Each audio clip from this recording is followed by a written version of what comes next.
Dober večer. Na torkovem muzejskem večeru na gradu Koromberk v organizaciji Goriškega muzeja.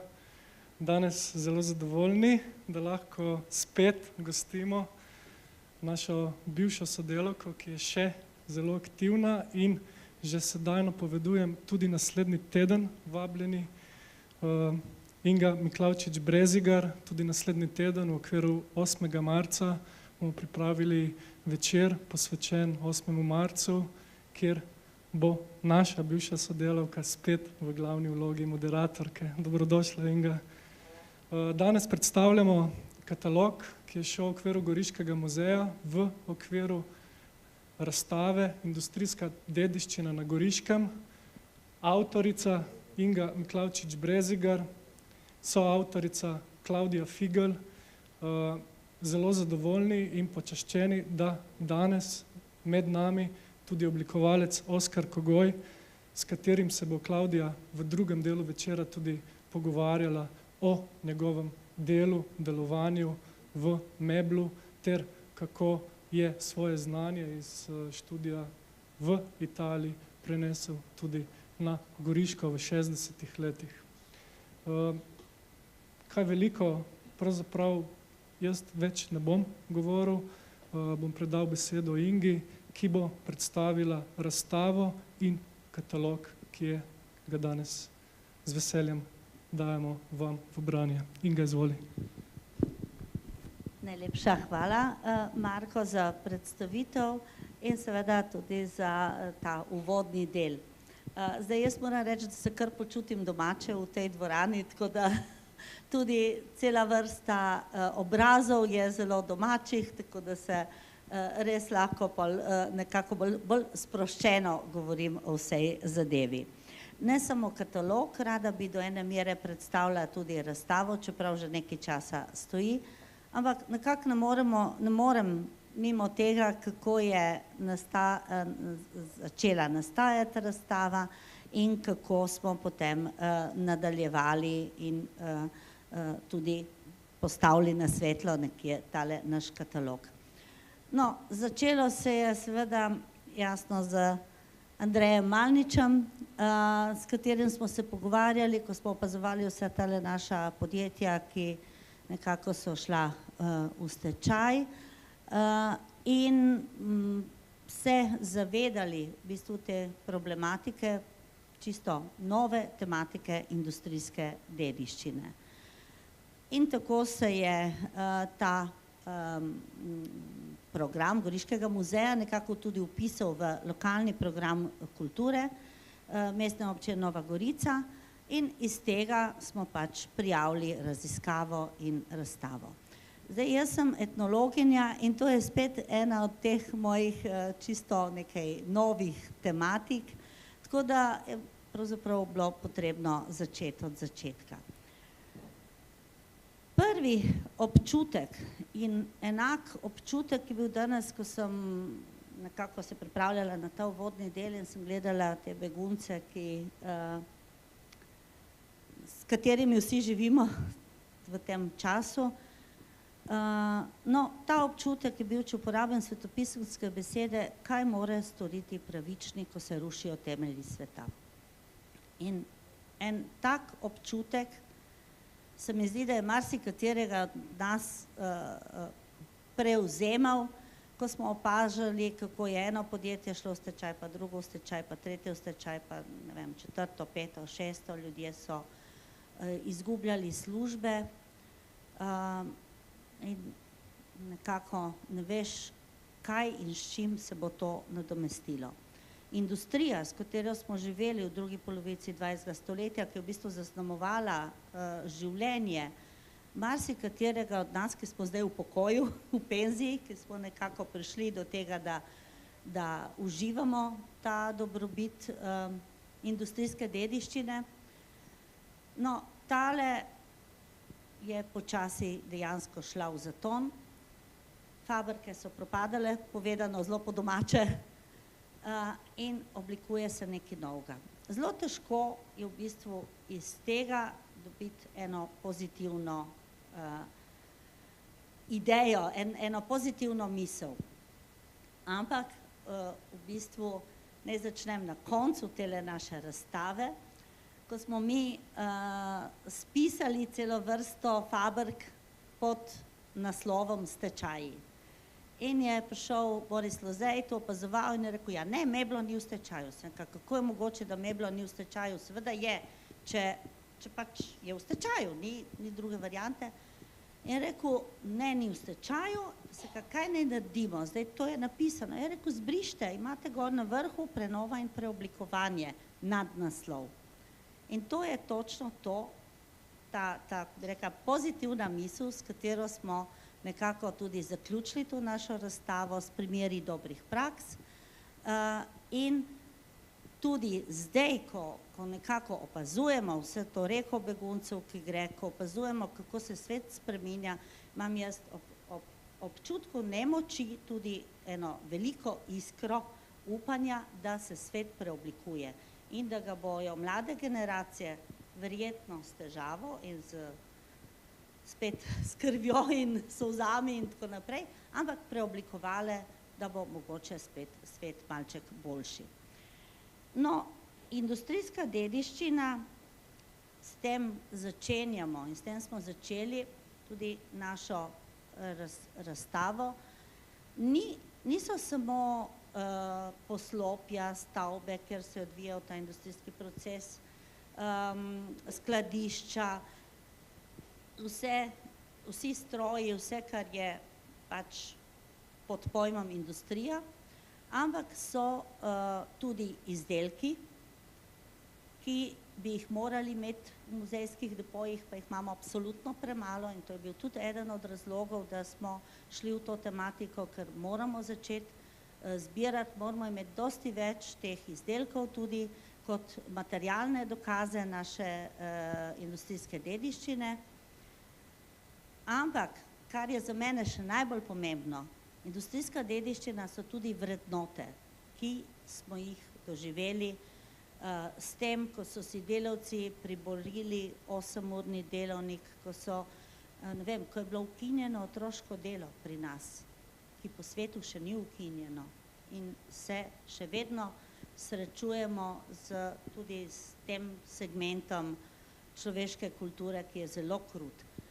Ampak naša zahodna civilizacija je dosegla, da otroškega dela ni več, da imajo vsi pravico do izobrazbe, da je v bistvu človek kot oseba vreden, ima pravico do dela, ima pravico do zaslužka, ima pravico do socialne in zdravstvene varnosti, tudi do dopusta, do sindikatov, ki se borijo za delavske pravice in ima pravico na koncu tudi do penzije. Tako da vse te vrednote so del industrijske dediščine, ki smo jo doživeli in jo doživljamo naprej, ki je bila realna in ki smo jo v razstavi tudi skušali prikazati. No, v katalogu smo ob tem predstavili pravzaprav tudi vse to, kar pravzaprav vsako razstavo spremlja, se pravi raziskavo. Raziskava, ki ni bila samo moja, ampak so predhodniki dosti več tudi na tem naredili. In je, na primer, Branko Marušič sicer napisal poskus orisa industrije na Goriškem pred in po prvi svetovni vojni, ampak to ni samo poskus. To je v bistvu kar en velik ta zgodovinski prispevek k razvoju industrije tukaj na Goriškem. On je o tem že pisal in tale članek je sicer bolj poljudno, ampak kljub vsemu prinaša zelo točne podatke o industriji na Goriškem. Aleksandra Pavšič Milost je zgodovinarka, ki dela na arhivu in se ukvarja tudi z industrijo preko arhivskih materialov, zbirajo tudi te arhivske materiale. Ona je predstavila razvoj industrije in rudarstva na Severno-Primorskem in sicer v razdobju od 47 do 97. Zraven industrije, kot sem že rekla, brez drugega spada izobraževanje. In tudi to je del teh vrednot, s katerimi se srečujemo pri industrijski dediščini. O tem je pisala Darinka Kozinc, dolgoletna ravnateljica lesne šole na Goriškem, in ona se je usmerila prav v obrtno in industrijsko šolstvo na Goriškem. No, meni je bilo najbolj zanimivo in moj članek nekako prinaša prav to, o čemer sem govorila. O teh vrednotah in o življenju s Fabrko. Namreč s Fabrko smo vsi živeli. Jaz sicer ne, ker sem delala v muzeju oziroma na spomeniškem varstvu, sem pa to spremljala in sem še posebej, me je zaintrigiralo, kaj so te fabrike pomenile na demografsko ogroženih območjih v vaseh, kjer je v bistvu, kaj vem, tipo Lokovc, ki je fabrika pomenila vse v kraju. Ampak enako je pomenila v Batujah, fabrika vse. Enako je Opekarna v Biljah pomenila za tisti kraj en center, kjer se je vse dogajalo.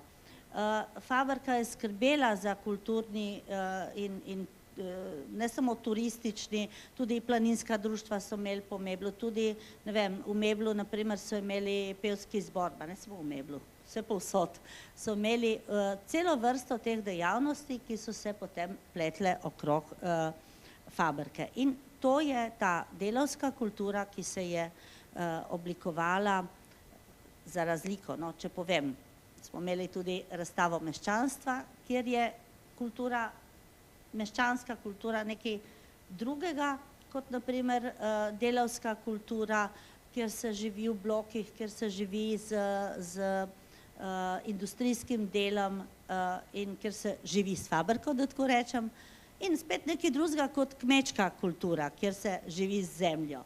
Tako da ta delavska kultura se je dejansko po drugi svetovni vojni pa do praktično do leta 2000 je oblikovala naš vsakdan. V tej postindustrijski dobi pa ni več te industrijske delavske kulture in spet pridobivamo neke nove vrednote in jaz, ne vem, jih zaznavamo, ne vemo pa še, kam nas bojo peljale. Zanimiva so pričevanja ljudi, ki so s Fabrko živeli. Bodi si Leonide Šuligoj, ki se je prepoznala na fotografiji, ki smo imeli kot naslovno fotografijo, moram reči, da je Klavdija to izbrala, meni mi je bila tudi izredno všeč, delavke med čik pauzo na dvorišču Mebla. To je bila super, no in Leonida je tudi prinesla original te fotografije in mislim, da je bila kar zelo zadovoljna, da je to bilo, da je bila tudi ona del te zgodbe. No, Klavdija Figl je govorila o industrijskem oblikovanju oziroma napisala članek. Tu smo dali tudi en drobec oblikovanja in umetnosti, ki je povezalo našega umetnika Negovana Nemca z industrijskim oblikovanjem spalnice. To je ta Iztok Miren je to delal, tako da je tole bilo povezano. No, ko sem govorila še pri prejšnjem, jaz grem zdaj po kazalu, tako da mogoče se malo meša, ampak ko bo Klavdija prevzela besedo, bo govor dejansko o industrijskem oblikovanju, seveda s poudarkom na lesni industriji. Jaz moram reči, da zagotovo ta bodisi razstava kot raziskava ni popolna. To je samo začetek. Začetek, v bistvu eno opozorilo, da je treba to nadaljevati to tematiko, da praktično je vsaka fabrika, vsaka panoga zasluži nekje eno temeljito obdelavo, raziskavo in tudi razstavo. In tukaj noter je marsikatera tovarna oziroma marsikaj je izpuščeno, ampak čisto preprosto je tematika preobsežna, da bi vse zajeli. Potem bosta z oblikovalcem, našim gostem, Oskarjem Kogojem, predstavlja prav ta segment industrijskega oblikovanja in kaj je pravzaprav to v tistem času pomenilo, ne samo na nivoju Goriške ali pa Slovenije, Jugoslavije celo in celo v svetu. No, jaz moram reči, da ko sem pač gledala, kaj je me bilo delo, sem rekla, to smo bili na nivoju Ikeje v 70-ih in 80-ih letih, če bi mi bi bili Ikeja lahko zdaj, če bi to nadaljevali. No, kot sem rekla, pričevanja so tudi izjemno dragocena, bodisi od Borisa Lozeja smo dali noter, od Jožice Strgar o tovarni Ideal, Ivica Pahor je tudi govorila o Idealu in Tomaž Vuk je govoril o Ciciban Miren. V okviru tega smo prav zato, da bi javnost malo spodbudili, pripravili tudi fotografski natečaj, ki so sodelovali naši goriški fotografi, bodisi amaterji, nekateri tudi malo bolj profesionalni, no in tukaj so dobili tudi nagrade. No, sodelovali so David Verlič, Katuša Margon Vuga, Stanko Lokar, Mirko Bjuklič, Marko Vogrič in Igor Prinčič, tako da naštejem vse. In še to moram povedati, ko smo oblikovali razstavo, je prav naš oblikovalec bil tudi eden od, zato ga štejemo tudi kot soavtorja, Borisa Blaška, ki je predlagal, da naredimo časovnico in ob časovnici nanizamo vse ključne dogodke, otvoritve fabrik, vse rečemo tudi, kdaj so se začele prve obrtne šole, kdaj je bila prva stavka, marsikaj takega, kar je v bistvu oblikovalo to industrijsko stvarnost na Goriškem. In moram povedati, da to časovnico je pa zelo lepo naredila kaligrafka Loredana Zega. Prav, meni mi je bilo res zelo všeč. V okviru tega in tudi v katalogu smo potem dali to pričevanje, smo pridobili tudi eno zelo zanimivo muzealijo, tako rečem, in sicer repliko Titove pisarne, Titove po ljudsko, v glavnem repliko pisarne, ki so jo sovkanski mizarji in rezbarji, pa s pomočjo rezbarjev iz Srbije in iz Jugoslavije in tudi iz Ljubljane, no, oni so izdelali pisarno za kabinet maršala Tita. To mislim, da je bilo nekaj kar velikega, da je novo ustanovljena tovarna pohištva v Sovkanu dobila to naročilo, da so potem se zavedali, da so sovkanski mizarji tako kvalitetni in tako dobri, da lahko izpeljejo to naročilo. In moram povedati, da Tito je tudi obiskal tovarno pohištva leta 1958, tako da imamo še eno slikico v katalogu. O tem so pričevali še nekateri, ki so bili prav zraven, Albin Stanič, Joško Pavlin, Joško Markič tudi. Nedeljko Gregorič pa je napisal o zgodovini tovarne Lipa Ajdovščina. Tako da malček smo pokrili vse, rečemo, od Tolminske pa do Vipavske, Goriško v tem historičnem smislu. Jaz bi tukaj zaključila, na koncu je še nekaj kataloga, to je uradno katalog, ampak neuradno je pa bolj zbornik kot sam katalog. Zato, ker v bistvu brez vseh teh raziskav seveda tudi razstave ne bi bilo in je prav, da je v katalogu to predstavljeno. Zdaj nekaj predmetov v katalogu imamo, tudi slike vseh naših teh udeležencev fotografskega natečaja, Titovo pisarno in nekaj predmetov industrijske dediščine. Kot sem rekla, nimamo dosti. Naprimer, imamo sicer meblove luči, na posodo ta stol Lahti, oblikovalke Ljerke Finžgar, ampak nimamo gondole, tako da to moramo še pridobiti. Pa še marsikaj. No, zdaj smo pridobili neki uniform stevardes, ki so jih delali na Idealu, tako da počasi se zbira tudi ta material. Tudi zbiranje fotografij, se pravi vseh tistih fotografij, ki jih hrani Goriški muzej na temo industrijske dediščine, smo pregledali in nekaj od teh je vključenih tudi v katalog. Sicer pa sem se, za razliko od Inge, ki je pogledala na stvar kot etnologinja, sem jaz pač pogledala kot umetnostna zgodovinarka in v tem kontekstu me je zanimal dizajn, kot tudi umetniška zvrst nenazadnje, ne. In pogledali smo, kaj se je vrhunskega, kateri presežki so bili narejeni na tem področju, kajti izdelkov je bilo v tovarnah, v vseh teh tovarnah na tisoče novih izdelkov, ne. Mi smo pa nismo šli gledati dizajn čisto vsega, kar je bilo narejenega, ampak tistega, kar je štrlelo ven, ne, kar je tudi že napisanega, zgodovinjenega, ne, se pravi, pogledali smo članke strokovnjakov, zgodovinarjev, umetnostnih zgodovinarjev, ki so pisali o dizajnu in izpostavili pač določene predmete. In med temi, ne, je gotovo na prvem mestu tudi Oskar Kogoj,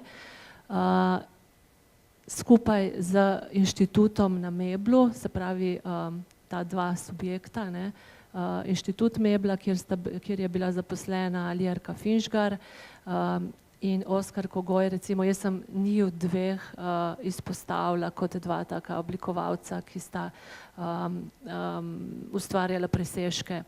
V drugem delu mojega teksta pa sem pogledala tudi, kako je Nova Gorica zaživela skupaj s tovarnami in kaj so te tovarne prinesle, ne, samemu mestu, samemu oblikovanju mesta, in to je gotovo modernizem, ne, modernizem, ki je rasel skupaj s tovarnami, z oblikovanjem in modernizem, ki smo ga vsi mi tudi živeli, ne, se pravi te prosojne, steklene površine, ki prehajajo v prostor, prazni prostori, vsi ti elementi, ki še danes eksistirajo v Novi Gorici.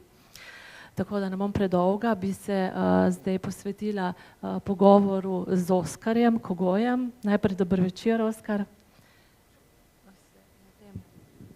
Večer, jaz pozdravljam vse prisotne, ne, in najprej bi se rad zahvalil muzeju in obema avtoricama, ne, in tudi muzeju tudi iz tistih časov, ko sem jaz tukaj ko sem bil v Meblu, tako prihajal, ne, v muzej. In se spomnim, če takoj prišla ta misel, ko sem nastopil kot službenec na inštitutu, čeprav sem jaz napravil zaščitni znak že v srednji šoli za Meblo in še za nekatere industrije na Goriškem, mi je prvo nalogo inženir Vrtačnik je rekel, zdaj pa napravim prospekt za našo tovarno. In prva stvar, ki sem opravil, sem prišel v muzej, Goriški muzej, in tukaj sem dobil elemente, s katerimi smo napravili prospekt. Obliče, stara orodja, v glavnem sokanskih mojstrov. In to sem takoj uporabil in Vrtačnik je rekel, kaj si že napravil, hitro smo to napravili.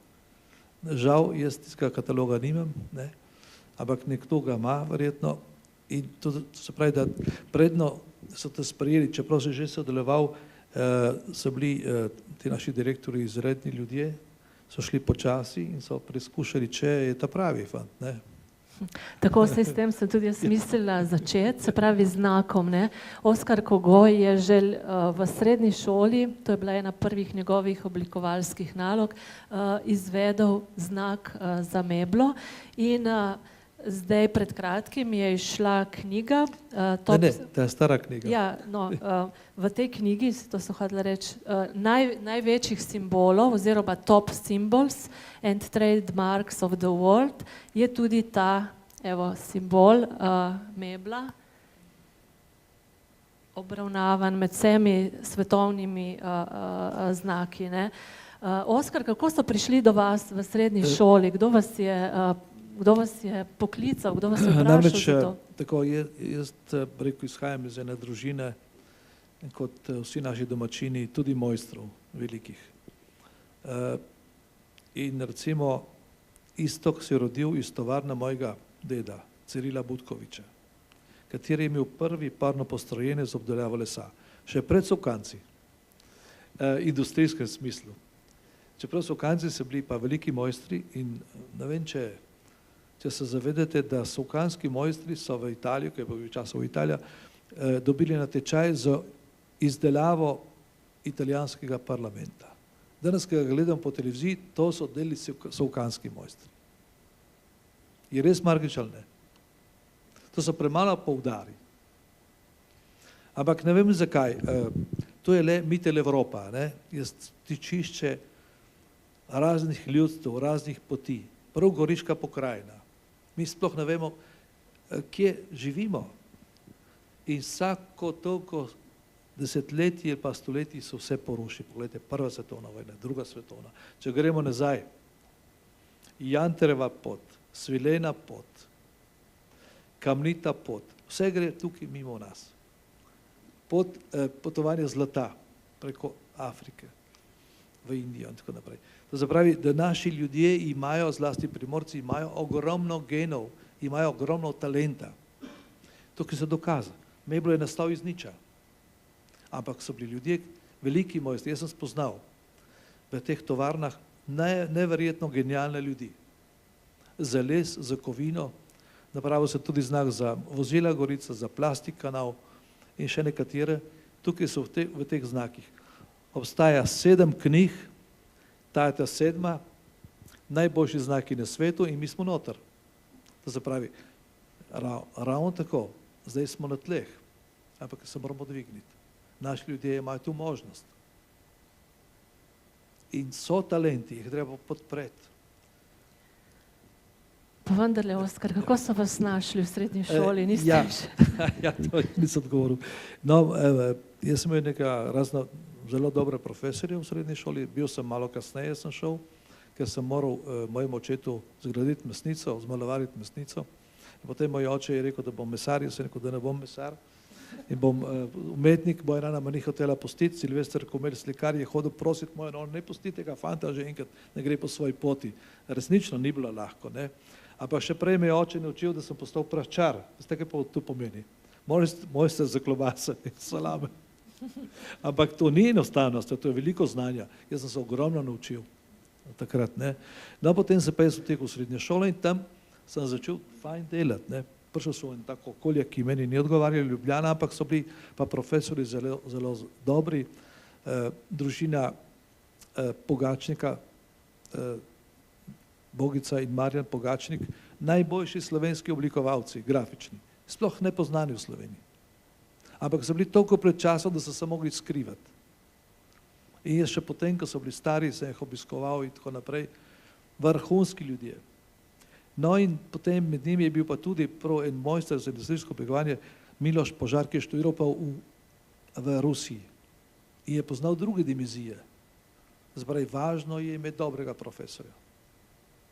In profesor je takoj povezal se z meblom, ki je nastajalo, in rekel, pedi dol, ti si na Primorske, napravi znak. In smo ga napravili.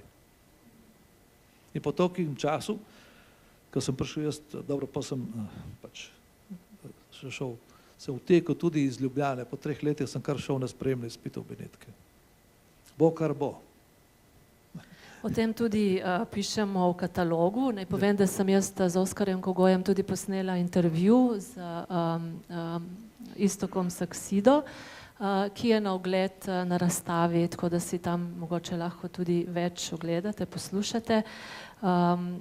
Tam poveste tudi, kaj so vam dale Benetke, ne, da je bilo to izredno stimulativno okolje, da se je tam sprehajal Le Corbusier, da je bil vaš profesor odločen, da povabi vse te velike umetnike v Benetke, da postavijo mesto na noge in v takem ozračju ste se vi šolali. Ne? To je... No, zanimivo, no, ko razmišljam, ne, to se pravi iz Ljubljane, iz Križank ljubljanskih, kjer je bil duhovni center križarjev, odidem potem v Benetke spet v en drug samostan, kjer je bila znana šola Ai Carmini in najbolj znana šola po Bauhausu. In takrat se je pač rodilo tudi, da je ta umetniška šola, ki še obstaja, so profesori iz Miljana in Benetk, najboljši arhitekti na svetu, bi lahko rekel, so ustanovili visoko šolo za industrijsko oblikovanje. Pa nas v Sloveniji se sploh sanjalo ni o tem. In kako priti dol? Malo italijansko sem znal, ampak potem vem, se spomnim, da na spremnih izpitih je bilo tam 12 profesorjev in isto delo sem dobro opravil, potem so me vprašali, la tua esperienza, a jaz sem rekel, da ne razumem, kaj je to esperienza, ker nisem tiste besede že nikoli slišal. Je rekel, kakšna so dela, res? In jaz sem bil pa pripravljen za vsak čas, sem bil malo lump, sem se dal nekaj fotografij, mojih del.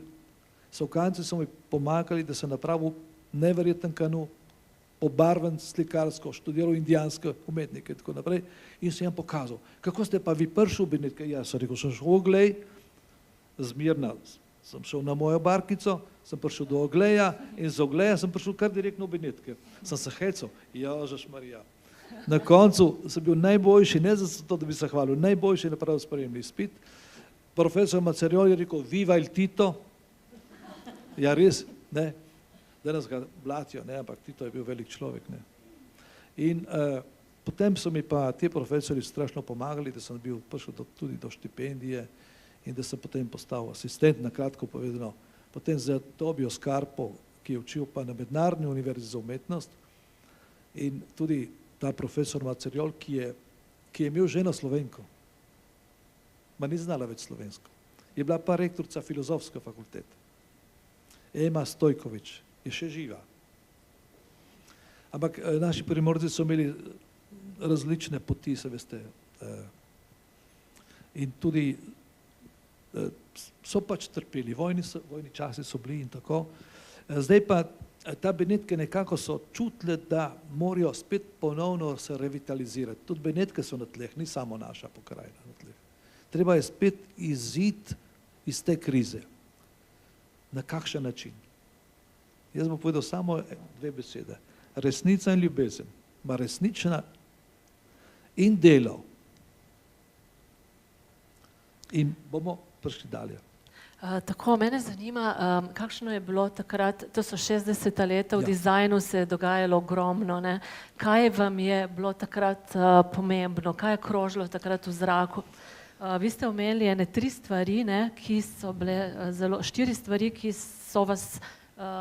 ste se jih naučili na akademiji. To je avtentičen odnos do materialov, zavedanje, da je človek merilo vsega, poglobljenost do izdelkov z raziskovalnim delom, se pravi, da ste raziskovali vse, kaj na to temo, in mojstrstvo pri delu, kar je pomenilo, da je dizajner moral pokazati, da zna delo opraviti s svojimi rokami.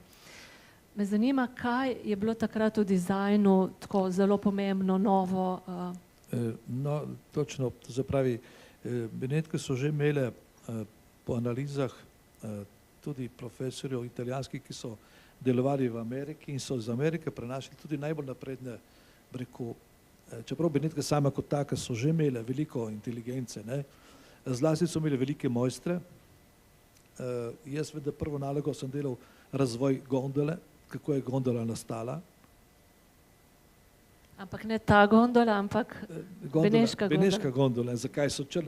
In vsaki predmet, ki je uspel, je imel eno veliko zgodovinsko ozadje.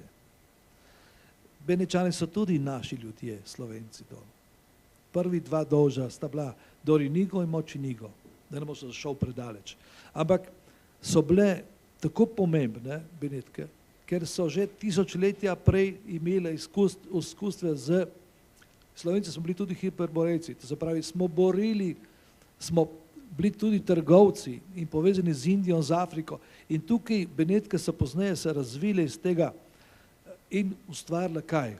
Barko, ne? V 100 dneh so napravili veliko barko in ko so napravili veliko barko, so razvili tudi znanja po morju in so iz Indije, iz celega sveta takratnega prinesli začimbe. Ko je tukaj bila v Evropi kuga, ljudje so pomirali, oni so jih zdravili. Najdli so veliko znanja in spoštovanje je bilo veliko in tudi duhovni razvoj. Na naši šoli smo imeli parapsihologijo, si morate misliti. Danes, če reče Slovenci, da kaj je parapsihologija, ja, so posamezniki, ali pa recimo, jaz se spomnim, en tak primer enega doktora Jurkoviča, ki je leta 1975 organiziral, prišel tukaj iz Švice z ženo, je delal v bolnici in recimo, jaz sem takrat oblikoval, me je prosil, če oblikujem iglo za akupunkturo, sem mu takoj napravil. Ma on je, potem so ga izgnali, ker je bilo prezgodaj. Je vse pustil, danes vsak dela akupunkturo. Zapravi, danes človek pridobiva lahko veliko znanje, ne? Ampak da pridemo spet na mojstrovino. Če ne dela z roko in srcem, ne pride nikamor. In zdaj tudi vsak oblikovalec bi mogel biti najprej mojster, isto Tapio Virkala, da naj bo svetovno znanih, jaz sem ga osebno spoznal, je rekel, mene niso spustili del steklo, dokler se nisem navadil jaz pihati, pa se rabo 3 leta. Isto na japonskem, japonski mojstri. Smo tudi eno knjigo napravili o znakih z Japonci. Ne? Tako da človek se mora odpreti in poiskati tisto znanje, ampak stati na svojih lastnih koreninah. In naše korenine so bile zelo močne, so sokanski mizarji. Ma Istok Mir je nastal na podlagi mojega deda, ki je proizvajal propelere za letala Fiat. Si morate misliti, še težje kot delati pohištvo. Tako, mi smo ta propeler tudi posneli, je na posnetku v sosednji sobi, kjer je razstava. Tako, Oskar, vi ste imeli morali ste se izučiti vseh teh obrti, ne, postopno, pri enem nonotu, pri drugem nonotu. Jaz sem moral, ker to je bil pač način, tudi zanimalo me od kamnoseštva tudi do metala, vsega, kar je bilo možno, ne, ker drugače ti se ne moreš pogovarjati z mojstri, ti ne moreš iti v industrijo in zdaj kako se te ne sprejmejo, ne. Pa je bil to prvi tak stik z materiali, ker ste rekli, še danes se spomnim, kako je dišalo po orehu v delavnici od nonota. Kot otročiček, ne, jaz sem 42-letnik, ne, se spomnim, ker sem peljali po tovarni in tudi se spomnim tiste osi, na kateri so bila razna orodja in je delal, propeler so delali z oreha, ne, orehovina, ne. In ta oreh je tako, mi je dišal celo mladost, ne. Marsikaj. Zelo pomembno je, kakšna je naša mladost.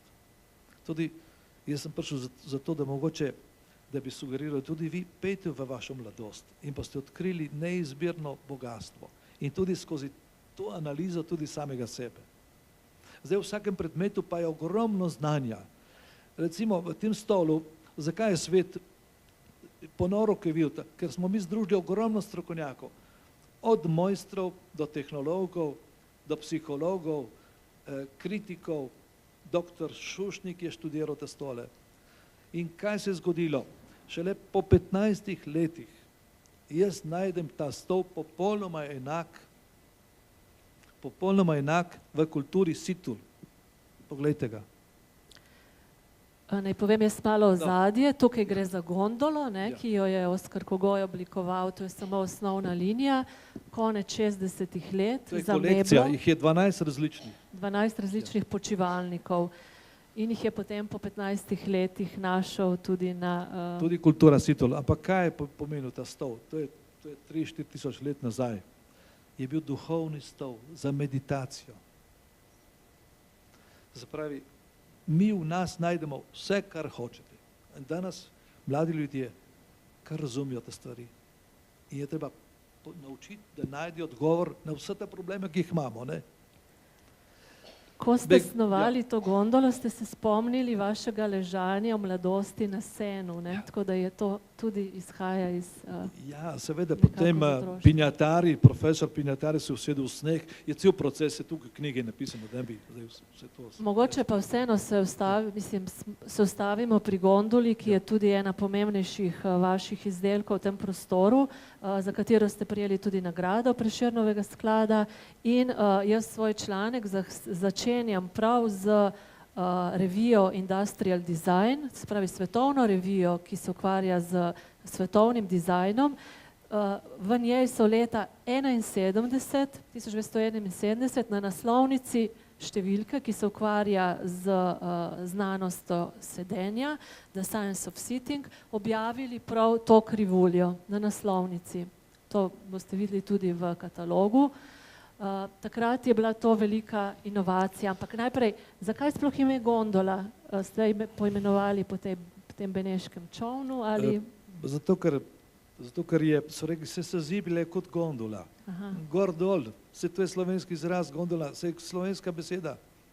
Se raziskovalci tudi pozneje, inštituti za analize, kdo so Benečani, se so Slovenci, to so nam priznali. Samo mi smo del tega prostora, razumete? In mene so tudi podpirali na vse možne načine in tudi so mi dali to veliko čas, ko sem imel razstavo, edini slovenski imel v Palacu Dukalja razstavljena, mislim, da je bilo 75. leta, so mi dali tudi, smo upisali v častno akademsko društvo, katerega ustanovil Giuseppe Verdi, to se kliče Circolo Veneziano, pod številko, ko naj bi nekaj doprinesel tudi beneški kulturi, s temi raziskavami, s temi deli. Ne. Je pa gondola tam na plakatu, ne, za tiste, ki... Ja, prav ta plakat je ta in zdaj je zanimivo, je bil ta gondola je bila razstavljena tudi v Beogradu in potem tudi v Milanu, vse posod. In zanimivo, da v Milanu oziroma v Beogradu je prav na tej sedel maršal Tito in Jovanka. In ga ima Križnic, ki je tukaj sodeloval tudi v Meblu, ki je prodajal, on je pol odkupil. In jaz sem tudi želel imeti eno gondolo, so bila tako zelo draga, na 2-3 plače, razumete? In sem rekel ta vaši komercialci, jaz sem toliko tudi delal, mi niste plačali na dur in tako naprej, dajte mi saj malo popusta, niso hoteli. In jaz sem bil trmast in nisem kupil in sem napravil veliko napako. Ampak potem smo vselih dobili neke odpadne dele in sem pozneje po tolikih letih eno napravil, jo imamo tudi v naši galeriji, boste lahko videli original.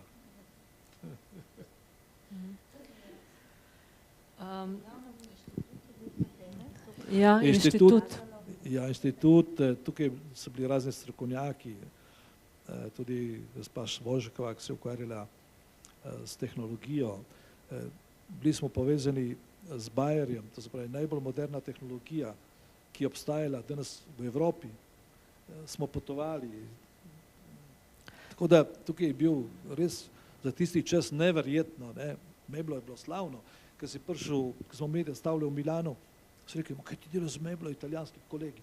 Ma kje, da spraviš noter. Oni so bili presenečeni, kaj se je dogajalo. Recimo, Marko se bo spomnil, mi smo imeli prvo tehnologijo, prvi balon napihnjen v obliki, jaz ga dizajniral in ga je Meblo tukaj pokazalo, v Novi Gorici, ne, pa tudi v Beogradu. In se veste, vsi so prišli v Meblo in to se je prodajalo. Se je živeli od tega, vsi so bili veseli. Danes moramo spet nekaj takega napraviti. Ne. Se imamo talente, se ljudje se rodijo. Zdaj je še več talentov, kot je bilo enkrat. Povejte, kakšno je bilo vzdušje na tem inštitutu? To tudi v sami zgodovini dizajna beremo, da je bil to eden redkih inštitutov, ena redkih tovarn, ki si je prvoščila to. In tam so se pač stvari razvijale, ne, in zato tudi toliko tako dobrih izdelkov, ne, v Meblu. Kako ste vi prišli na ta inštitut in kakšno je bilo vzdušje tam? Mene so preizkusili, najprej sem napravil plakat za jogi, potem tisti prospekt se neko, pa še en drugi za jogi. Zelo napreden, svetovno znan tudi, ne. Jaz mislim, da imam doma še nekaj, oziroma te plakate, kar jih je nastavil skozi moje življenje, v glavnem so v Nuku na univerzitetni knjižnici, nekaj jih imam jaz doma, sem prinesel 2, da pokažem.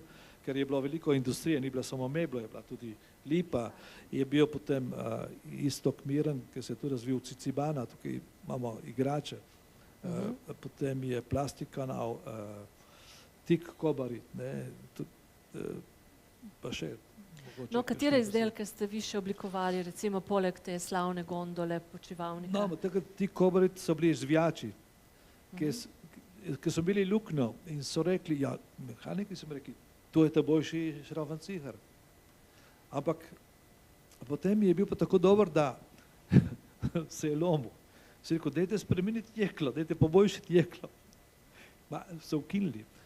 Poligalant tudi, jedilni pribor, to je bil prvi na svetovnem merilu. Tudi nagrajen, ne, nagrajen na sejmu. In potem, ko je to podjetje šlo, so prišli, predlani so prišli Angleži, da bi kupili zdaj nekaj tisoč tistega, jer so že razrezali orodje. Aha, tako da ga ni več. Ko sem jaz brala študijo dr. Petra Krečiča o dizajnu, piše, da, ko govorimo o dizajnu igrač, da je edina omembe vredna prav vaša igrača, ki ste jo zasnovali za Ciciban Miren, to je rdeči objekt. Je tle, se spreminja kako iz samokolnice v eno tako konstrukcijo za sedeti, ne? No, takrat je bil Ciciban izredno napreden in kar so napravili, so potem tudi realizirali od stekleničk, zapravi raznih žog, raznih predmetov, ki so aktualni še danes, ker otrok se razvoj ni spremenil. Tudi se spomnim, da tudi jajčke, ki je najbolj popolna oblika, že takrat sem uporabljal za razne vozičke, razne predmete, s katerimi se otrok kreira, samokolnica tudi, ne. To je, enih 100 projektov je bilo, ne, in so bili med najbolj naprednimi nosu, tudi v svetovnem merilu. Vem, ko v Nürnbergu je bila razstava, so rekli, kaj je možno, da je Jugoslavija prihaja tako napreden dizajn, ne. Material je pa plastika to? Ne, različno, tudi les, tudi plastična, steklo, različni materiali so, ne. Tu recimo so bile taka mehka plastika, da otrok je tudi na ustka pa sestavljal in tako naprej. To je cela študija tega, samo tako, ena fotografija. To je bil potem tudi svetovni kongres v Rusiji, in sicer v Moskvi. To so oni objavili v cirilici. Edini jugoslovanski referat, ki je bil na temo otroške igrače, je bil ta naš. In smo pri smučkah tudi, ne, teh slavnih? Seveda, potem jaz sem pa delal tudi za druge tovarne, kar jih je bilo najbolj naprednih v Jugoslaviji. Tudi MBX je tudi moj, ki so ga kopirali cel svet, ne.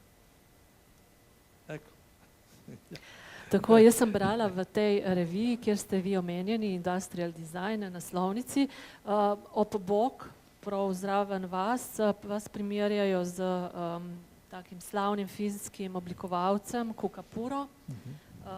Se poznata mogoče? Ja, osebno sem ga spoznal, ker so me zanimali tudi njegovi stoli in izjemna osebnost. Jaz sem tudi nekaj delal za Fince, pa sem imel tudi finske študente v Benetkah, 2 leta sem učil na Mednarodni univerzi za umetnost, ko sem že omenil za Tobijom Skarpom, in so prišli tudi finski študenti z celega sveta in ob neki priliki so bile 2 družine in pridejo ti moji študenti, ki bi radi govorili, so prišli v Novo Gorico in bi radi govorili z mojo ženo, tukaj je Tatjana.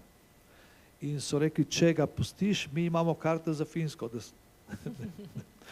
da razkažem prav Helsinki in kulturo, Arvar Alta in tako naprej. Potem sem šel tudi gor. Zdaj, ta povezava preko univerz, preko šol, preko dela so svetovne potem, logično.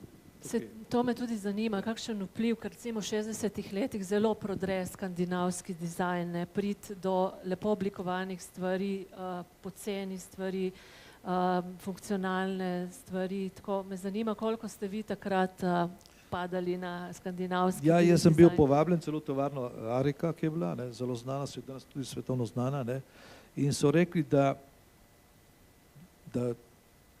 delo je fantastično, da bi lahko sprijeli, ampak da mora imeti še en sestanek z vodji,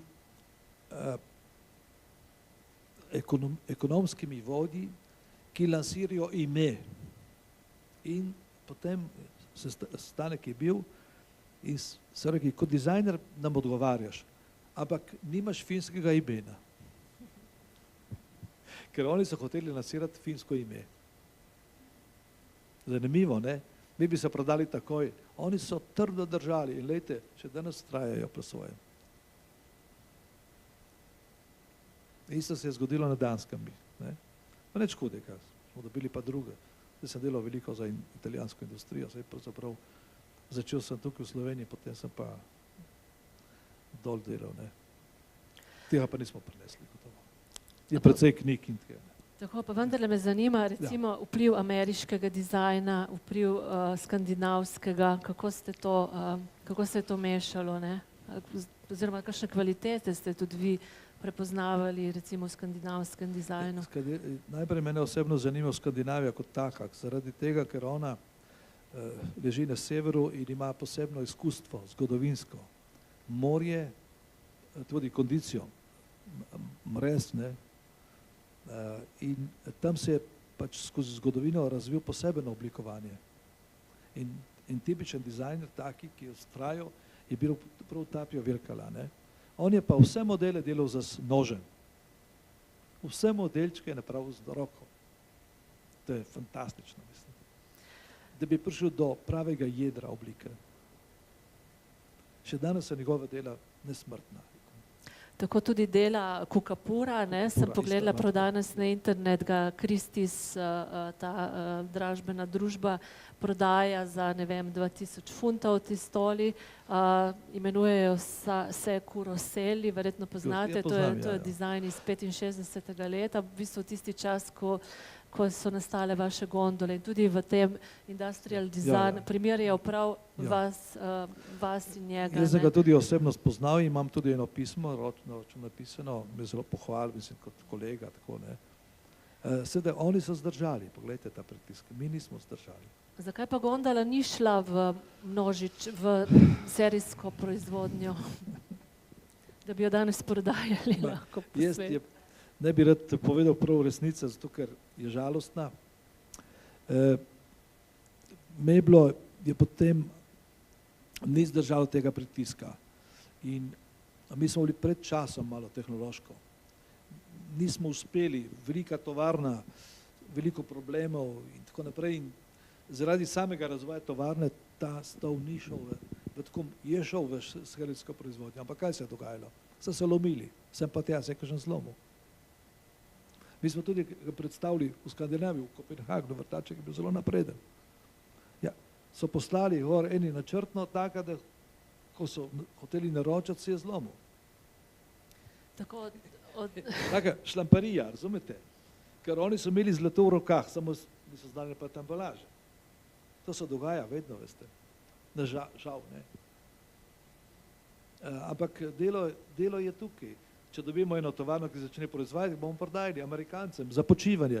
Ti vsak, ko ima 50 let, pa 60 let, mora si kupiti en počevalnik. Se manjka. Za meditacijo, za počivanje, za vse. Danes je ogromno bolanih ljudi, vsak bi lahko počival noter. In ni problem, treba začeti proizvajati.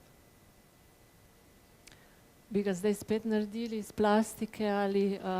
Jaz bi uporabil tisto znanje, ki je koristno, bi pa dodal to, kar danes je novega, ne? Tehnološko novega. Ne? Danes smo tudi v tem smislu razvoja človeške družbe, smo v tehnološki krizi, ampak najbolj pa v moralni krizi. Mi smo iz šole vrgli lepo vedenje in moralno vedenje, ga nimamo. Ja, kdo pa še govori, ki je v resnici, se samo lažijo vsi. In zdaj pri dizajnu, pri tem, tukaj, če ni resnica, ne stoji nobena stvar po koncu. Je življenje tisto. Mi se moramo zavedati, da delamo napake.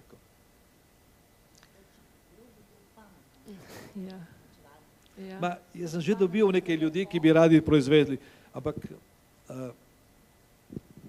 treba je dobiti pogoje, vsi so obstajajo, ne, tisti, ki bi. Ampak jaz se zdaj ne moram iskati osebno, ker nimam časa za to. Kaj pa vam kot oblikovalcu pomeni stol? Ja, poglejte, stol, recimo, se spomnim zdaj na Marjana Pogačnika, predno je umrl, ta velik umetnik, je rekel, jaz, ko sem bil po vojni, sem najdel en stol na Gorenskem od enega čevljarja, ki je celo življenje tolkel čevlje na njem, in jaz sem potem ga kupil in sem celo življenje risal na njem. Jaz sem potem tistega preoblikoval malo in ga danes v naši galeriji prodajamo. Stol je zelo pomemben. Mora biti dober stol, ne? Ste jih naredili potem pa še kar nekaj, ne? Jaz sem potem še druge stvari oblikoval, tudi jaz za industrijo, italijansko industrijo. Zelo take posebne stole z najbolj sodobno tehnologijo. Ampak tudi tovarne, tudi v Italiji ni vse zlato, tudi one so se skrčile, so se spremenile, kakšne so malo ostale, tako da en tak razvoj obstaja, ne. Saj poglejte, mi smo, rekel, v naši mladosti, naši starši so se vozili z lesenimi vozovi, ne, okovani z jeklom. Jaz sem poznal to mojstre. In ta razvoj je šel tako blazno hitro, ne, da zdaj tudi tisto kolo je pri meni kot muzejski kos. Konjev ni več, volov ni več, ali pa so v drugi obliki. So druge dimenzije, ne, ampak mi smo izgubili pa ogromno moralnih vrednot, ne. Tistih, da če reče, pšenica je ta prava, ni šprice na strupi. Mi imamo hrano zastrupljeno in še vodo zastrupljeno. Jaz ne bi negativno govoril, ampak moramo popaziti na te elemente, ki so važni za naš razvoj. Telo ne more se razvijati, če vsi dodajo neko packarijo hrani. Če je naravna hrana, ni potreba nič dodajati. Tudi to je dizajn, razumete?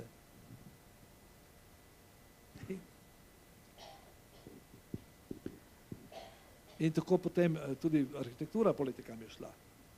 Danes delamo samo ravne plosko. Veste zakaj? To je arabska arhitektura. Pa zakaj je arabska?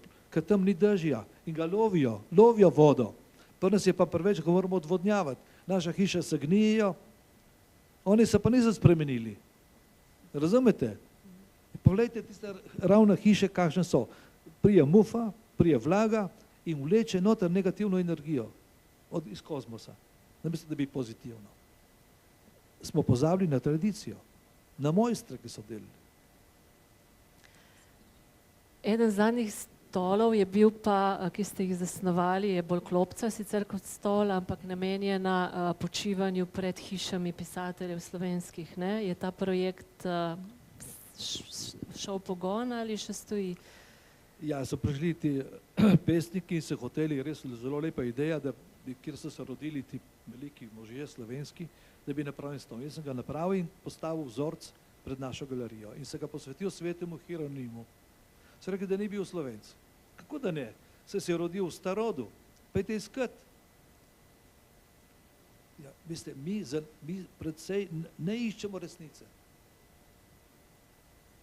In imamo podatke. Naša zgodovinska znanost ne išče resnico o Slovencih. Premalo. Amaterji bolj, ali pa taki, rekel, ne. Jaz sem se dosti družil tudi z arheologi. Nočejo slišati, da je slovensko. Da zakaj? Če je. Hieronim je bil en velik prevajalec, spoznavalec Svetega pisma in je ustanovil tudi svoj inštitut. Ta inštitut je bil v Rimu, najprej so vodili Slovenci, pa so Hrvati prevzeli. To je 300 po našem štetju. Mi smo pole potavžen plik, da napravili Slovenik. Ne? Tako, ker smo že pri Slovencih, naj povem, da je prav stol tisti element, tisti oblikovalski dosežek, ki je, ne, če pogledamo Tonetove stole, potem Rex, ne, Kraljev Rex, eden elementov, ki se najbolj ponaša v industrijskem dizajnu. Ne. Tudi vi ste jih nekaj oblikovali. Bi še kaj dodali? Ne, jaz bi tukaj gledam to risbo iz situ, ne. Tukaj je vse narisano, ne. Je narisana črka B, ki jo vidite, diagonalna, to pomeni Bog, ohranjena po celem svetu. Imamo žlico leseno in da ne govorimo o naši kulturi žlic. ki so jih naši predniki delili za celo Evropo. Potem je kotlič, tudi je velika kultura, to se pravi, uporabi bakr pa voda absorbira nekaj pozitivnega in postane zdravilna voda noter. Te stvari moramo samo. Klobuk je bil častni, pokrivalo, ampak je bilo energetsko pokrivalo. Jaz sem tudi razvijal tudi klobuk na bazi tistih. To je treba raziskati in napraviti in začeti prodajati. Tako pri vas velikokrat rečemo, da pridemo recimo od nekega industrijskega dizajna k kozmičnemu dizajnu. Ne? Je ta pot nekako logična? Brez poznavanja, rekel, kdo je človek, ki prihaja in kam gre, brez da se zaveda, da človek ima 5 ovojnic. Mi uporabljamo samo tisto fizično. Zakaj pa imamo največ crkva posvečene srcemu Jezusu, materinemu srcu? Ker srce je važno. Moj oče je rekel, deli s srcem, tudi če deli slabo, deli s srcem, deli pošteno, deli, če treba ponavljati tudi v šoli in tudi pokazati. Zdaj na državnem nivoju, na družinskem nivoju. Jaz ne vem zdaj, ampak ko smo že pri srcu, bi rad pokazal, kako je sestavljeno pravzaprav center duhovnega umira je prav v 2 oblikah jajčka. Naše srce je sestavljeno iz 2 teh krožnih energetskih točk. Eno je fizično, eno pa spiritualno duhovno. In mi moramo razviti tukaj eno in drugo. Zdaj sem srečen, da sem bil v svojem življenju ogromno učiteljev in vzornikov in v zadnjem času, tudi skupno s mojo ženo, smo bili pri Saji Babi in smo Klavdij Jakončič, moj prijatelj, jaz sem narisal to srce in je s 3500 vrtnic napravil srce za Bhagavana Sri Sati Sai Baba, za 82 rojstnih. In to je bila vsa next Jugoslavija, pravijo. Jugoslavija se mora spet na nek način združiti, če je bila že združena. Poštenje osnovi. Vse so naše bratranci, ne? To je pa jajce, ki je bila osnova za to srce, je razumevanje tega, ko je moj učitelj to napravil iz svojega telesa. To se reki, da ni možno. Ne možno. To so ljudje, ki se rodijo vsaki par tisoč let. Tako, to je kozmični dizajn. In zdaj, da prenesem takoj, še naša galerija, ki je v Mirnu, jaz se vabim, da obiščete kup skrivnosti o človeku, ko ste lahko videli. So moje punce dale 2 taka srčke, kozmične, ki imajo prav posebno moč. To je energy design, jo kličemo. Energetski, vsaka oblika je lahko pozitivna ali pa negativna. Ta je iz 5 metalov, panča loka, in če jo damo, privleče pozitivno energijo. Tukaj je certifikat in za protagoniste današnjega večerja, moje hčerke, poklanjajo vsak. Tako, naj bo to za konec. Hvala lepa, Oskar. Gospod Budo. Hvala lepa. Če ima še kdo kakšno vprašanje iz publike, bomo seveda z veseljem odgovorili. Tukaj imamo tudi kataloge. Mislim, da tega pomembnega še nismo, ne, Oskar? No ja, to. Philadelphia Art Museum, Design Since 1945, tudi tle je gospod Kogoj omenjen. Kaj bi pa vi predlagali na Goriškem? Bi morali kakšno zbirko osnovati dizajna? Kaj naredimo s to našo industrijsko dediščino, ki tako neusmiljeno propada? Poglejte, jaz sem lani zbral moje steklo in sem poklonil okrog 80 kosov vrhunskega stekla, tovar ni več, muzeju, najstarejšem muzeju v Evropi, v Zagrebu. Smo povabili slovenska politika, nobeden ni prišel. Dajte eno majhno zbirko tukaj napraviti, 200 omarce teh stekla, jih ne bo več. Se vse zginja. kot opomin, kot spomin, kot tudi za šolo, da pridejo učenci, muzej more, kot je bil, ko smo prišli skrat tiste fotografije, oziroma sfotografirali te obliče, to, more tukaj nekaj biti. Saj nekaj se to ne stane toliko, dokler še kaj tega, če ne zgine. Naši muzeji imajo precej mojih stvari, tudi muzej v Ljubljani, ampak ni aktiven, je vse pasivno. Od Lipa je, lejte Lipa, jaz sem te stole ponadaljeval v Lipi, iz laminirnega pohištva, po isto znanje. Ja, so se žgali vse stole, ki so bili, nekaj tisoč, pred kratkim. Tovarno, fabriko Lipo, tam, kjer je bila uprava, so jo sesuli. Vse je šlo. Tudi gospa Pahorjeva nam je kot pričevalka povedala zgodovino oziroma njeni spomine na ideal Nova Gorica. Če greste danes pogledat, se zgrozite. Ko je šla Jožica Stargar tja, se je zjokala, ker je imela tako lepe spomine na ta prostor. Poglejte Lipa. Danes in je povedala, da je ves material, vsa dokumentacija ležala po tleh in tako danes v idealu skoraj nimamo ohranjenega nič več. Prav tako Lipa, ne? Ja, Lipa je bila tudi svetovna firma. To ni kaj. Vsi ti, zdaj treba spet začeti, jaz ne vem, a mogoče Margič je bil direktor, ne predlaga on kaj, kako bi kaj napravili. Identiteta in svetovljanstvo sta bila vedno tukaj na Goriškem tista ključna pojma, ki ste tudi preko besed Oskarja Kogoja videli. In enako so naše Aleksandrinke čutile pripadnost domači vasi in istočasno šle v Egipt, bile svetovljanke celo na cesarskem dvoru in prenašale eno tako svetovljanstvo tudi potem, ko so se vračale v domače vasi. Drugi muzejski torek bo posvečen njim in raziskovalkam, da tako rečem, ki delajo na tem področju. Tako da hvala lepa še enkrat in se vidimo. Hvala, svidenje.